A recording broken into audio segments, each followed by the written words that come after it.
చేస్తాను. మీరు లోక్సత్తా పెట్టిన తర్వాత జాతీయ రాజకీయాలు లేకపోతే విధానాలు ఇటువంటివన్నీ చాలా దగ్గరగా చూశారు. ఫస్ట్ ఆఫ్ ఆల్ మోదీ గారు ఈ రకంగా ప్రభుత్వాధినేతగా ఈ దేశంలో అత్యధిక రోజులు ఉన్న రికార్డుని సొంతం చేసుకున్న నేపథ్యంలో మీ ఇనిషియల్ అనాలిసిస్ ఏంటి దాని మీద?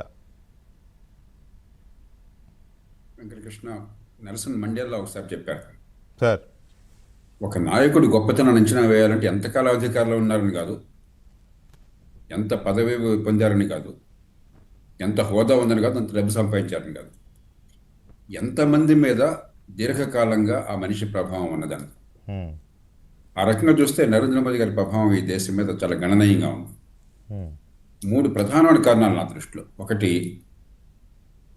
Nation first. ఈ దేశమే, దేశ ప్రయోజనాలే ముఖ్యం, దానికోసం ఏ త్యాగానికైనా సిద్ధం, ఏ కష్టానికైనా సిద్ధం, ఎలాంటి వ్యూహానికైనా సిద్ధం చెప్పని ఒక స్పష్టంగా ఒక వైఖరి అవలంబించడానికి దేశ ప్రజలు ఆకట్టుకున్నది.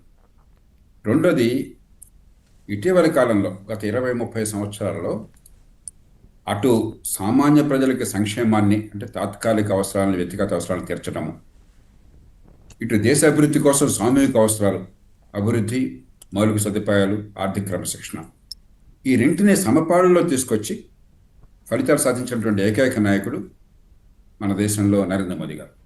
అందువల్ల అటు సామాన్య ప్రజలకి ఆయన ఆప్తుడైనాడు, ఇటు మంచి అభివృద్ధి కావాలి, దీర్ఘకాలంగా మా జీవితం బాగుండాలని కోరుకునే యువతకి, మధ్యతరగతికి ఆదర్శమైనాడు.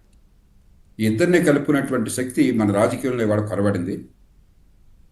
దానిలో నిరుపమానమైన నాయకుడు నరేంద్ర మోదీ గారు. ఇక మూడోది, కమ్యూనికేషన్. ప్రజాస్వామ్యంలో ఒక నాయకుడు ప్రజలకి స్పష్టంగా, వివరంగా, అర్థమయ్యేట్టుగా, రోజుకో బాణీ మార్చకుండా ప్రజలకు చెప్పగలగాలి.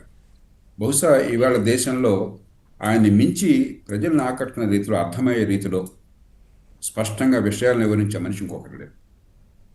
ఈ 3 కలిసినప్పుడు సహజంగానే ఒక దీర్ఘకాలం నాయకత్వం ఉండటమే కాదు, ప్రభావం ఉంటుంది. దీర్ఘకాలం చాలామంది ఉంటారు. ఉదాహరణకి పశ్చిమ బెంగాల్లో జ్యోతి బాసు గారు ఒక 25 ఏళ్ల పాటు చేశారు. కానీ రాష్ట్ర భవిష్యత్తుని ప్రభావితం చేయలే, ఎక్కడ ఉన్నది అక్కడ ఉండిపోయింది. అయితే రాష్ట్రాల నాయకుల్లో ఇటీవల కాలంలో నిజంగా ప్రభావం చూపెట్టిన రాష్ట్ర స్థాయి నాయకుడు ఎవరన్నా ఉంటే ఆ నవీన్ పట్నాయక్. ఖచ్చితంగా ఒరిస్సా చరిత్రను ఆయన తిరగరాశాడు. ఇట్లా కొంతమంది చిత్తశుద్ధితో, త్యాగనిరతితో, దీర్ఘకాల ప్రయోజనాలను దృష్టిలో పెట్టుకుని అదే సమయంలో ప్రజలను ఆకట్టుకుంటూ మంచి పరిపాలన చేసిన వాళ్ళు చిరస్థాయిగా నిలిచిపోతారు. అలాంటి వాళ్ళు నరేంద్ర మోదీ గారు.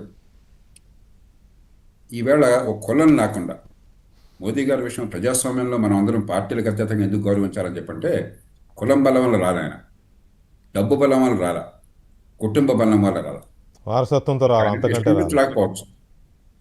కేవలం స్వయం ప్రతిభ, కష్టము, సాధించిన ఫలితాలు, దాన్ని చూపెట్టి ఆయన ఎదిగారు తప్ప, నాయకులు నిలబడ్డారు తప్పితే ఎవరో అండతో రాలేదు, కులంతో రాలేదు, కుటుంబంతో రాలేదు, డబ్బుతో రాలేదు. ఆ ఒక్క కారణంగా మనందరం ఆయన అభిమానించాలి. రైట్. జేపీ గారు, ఒక్క నిమిషం. జేపీ గారు, ఎల్వి గారు, మీరు కూడా అంటే దగ్గరగా ఒక ఐఏఎస్ అధికారులుగా సుదీర్ఘకాలం పనిచేసిన మీరైనా, జేపీ ప్రకాష్ అయినా, ఇంకా చాలామంది ప్రభుత్వాధినేతగా వాళ్ళ పనితీరు వీటన్నిటి మీద దగ్గరగా చూస్తూ ఉంటారు. సరే, మోదీ గారికి మీరు పనిచేశారా లేదా అనేది సెకండరీ అయినప్పటికీ వాళ్ళ